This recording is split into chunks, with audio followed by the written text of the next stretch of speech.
Bonjour à toutes et à tous et merci d'être au rendez-vous sur French Boulevard. C'est un immense plaisir de vous retrouver pour votre rendez-vous quotidien désormais incontournable, ce qu'il faut savoir. Aujourd'hui, nos regards se tournent vers Haïti, avec un cœur lourd mais une exigence de vérité. La situation sur l'île atteint un point de rupture critique. Alors que la police nationale d'Haïti, la PNH, multiplie les communiqués pour revendiquer la reprise de certaines zones stratégiques de la capitale, la réalité du terrain vient brutalement contredire ce narratif de victoire. Le massacre récent à Séguin dans la commune de Marigot prouve que la métastase des gangs s'étend désormais aux provinces autrefois paisibles. Dans ce climat de terreur, une question brûlante divise. Comment peut-on seulement prononcer le mot « élection » ? Est-il raisonnable d'imaginer un scrutin présidentiel quand le territoire est un damier de fiefs sanglants ? Aujourd'hui, nous décryptons l'abîme qui sépare les annonces officielles de la survie quotidienne des Haïtiens. Bienvenue dans ce nouvel épisode. Alors commençons par ce qu'on nous dit. La communication officielle du gouvernement haïtien et de sa police, elle est très claire. Elle veut projeter une image de contrôle, de reprise en main, de victoire imminente. Le message, c'est de rassurer une population qui est littéralement assiégée, de dire « Regardez, l'État se bat et il gagne du terrain ». Et pour étayer ce discours, il y a toute une série d'annonces d'opérations qui sont présentées comme de grands succès. Au printemps 2026, par exemple, la PNH a beaucoup communiqué sur des interventions ciblées. On parle de la sécurisation de bâtiments symboliques, comme la faculté des sciences humaines, ou d'artères majeures de la capitale. Et pour consolider tout ça, on déploie même les forces armées d'Haïti. Et pour y arriver, la police a adopté des tactiques bien plus agressives. C'est une première, et c'est important de le souligner. L'utilisation de drones armés, des drones capables de larguer des explosifs sur des cibles précises. C'est une véritable escalade technologique dans ce conflit qui aurait permis, selon les autorités, de neutraliser plusieurs membres de gangs. Mais, voilà le mais. Ce récit officiel, il est brutalement, violemment même, contredit par la réalité du terrain. Et c'est là qu'on bascule dans une toute autre histoire, beaucoup plus sombre. La réalité pour de très nombreux Haïtiens, ce n'est pas le progrès, ce n'est pas la reconquête, c'est la terreur. Une terreur qui s'intensifie. Et ce chiffre l'illustre de la manière la plus tragique qui soit. Fin mars, plus de 70 personnes, des civils, ont été tuées en un seul week-end. Cette attaque, menée par le gang Grand Griffe, a été une scène d'horreur absolue. Il faut s'imaginer la scène. Un festival populaire, des gens qui célèbrent leur culture, et soudain, des âmes armées qui surgissent et qui tirent sur tout ce qui bouge, sans aucune distinction. Et le pire, le plus révoltant peut-être, c'est que des alertes avaient été lancées des semaines auparavant. Mais rien, aucune mesure préventive n'a été prise. Et ce n'était pas un incident isolé. Quand on met les dates côte à côte, le décalage est juste saisissant. Pendant que la police annonce fièrement une victoire symbolique dans la capitale, la violence, elle, se propage comme un incendie et frappe des zones qui jusque-là étaient considérées comme des havres de paix. L'attaque de Séguin est vraiment l'exemple parfait de l'audace des gangs. Ils ne se cachent plus. Ils s'attaquent maintenant de front au symbole de l'État. Le sous-commissariat a été incendié et les policiers sous-équipés ont dû fuir. C'est la preuve que pendant que l'État concentre ses forces sur Port-au-Prince, les provinces, elles, sont complètement abandonnées. Bon, on a d'un côté un discours et de l'autre, une réalité. La grande question, évidemment, c'est pourquoi ? Pourquoi un tel gouffre entre les deux ? Pour le comprendre, il faut se pencher sur la nature même de ces gangs. La crise actuelle est incarnée par ce nom.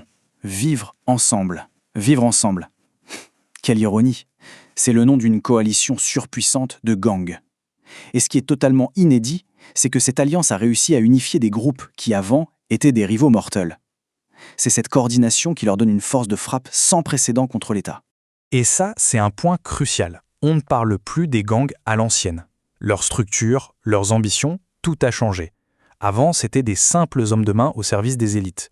Aujourd'hui, ce sont de véritables entrepreneurs du crime, des actes autonomes qui régulent des territoires, l'économie et même l'influence politique. Leur stratégie d'expansion est redoutablement moderne et efficace. On pourrait parler d'un modèle de franchise criminelle. Les grands gangs de la capitale exportent leur savoir-faire, leurs armes, leurs fonds, pour créer des cellules locales qui vont reproduire, à plus petite échelle, le même système de prédation. Le résultat de tout ça, c'est ce que les analystes appellent la gouvernance criminelle. C'est un concept très fort.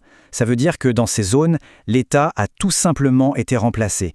Les gangs prélèvent des impôts, contrôlent les routes, rendent la justice. C'est une autorité parallèle. Et c'est exactement pour cette raison que les opérations de police, même réussies, donnent cette impression d'être toujours temporaires. Cette citation le résume parfaitement. On repousse l'ennemi, mais on ne le maîtrise jamais vraiment.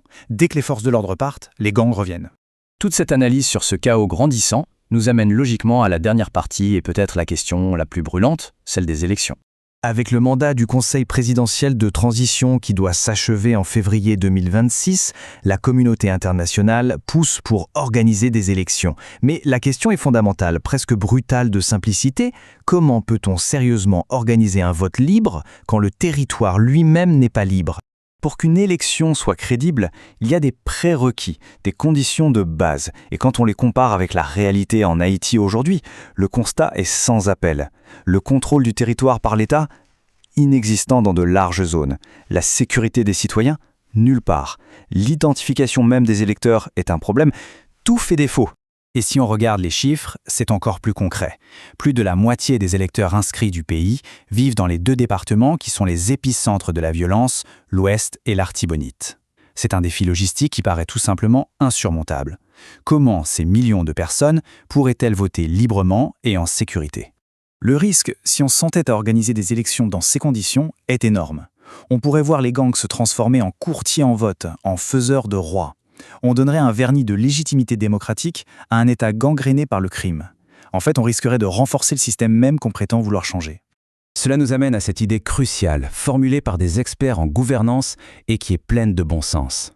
Les élections ne peuvent pas être le remède miracle si les fondations de l'État sont en ruine. Elles doivent être la conclusion, le couronnement d'un processus de stabilisation, pas son point de départ. Nous arrivons au terme de cette analyse et le constat reste lucide. L'insécurité catastrophique actuelle rend toute promesse électorale illusoire, voire indécente, tant que l'autorité de l'État n'aura pas remplacé la loi des armes. Pourtant, au-delà de cette nuit qui n'en finit pas, peut-on se permettre de rêver ?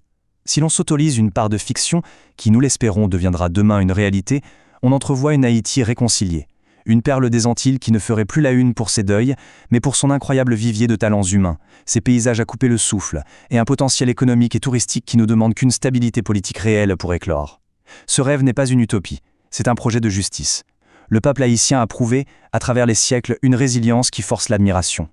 C'est sur cette force, sur cette capacité à renaître des cendres de Séguin ou de Port-au-Prince que repose notre note d'espoir. La route est longue, mais la dignité d'un peuple finit toujours par briser les chaînes, qu'elles soient de fer ou de plomb.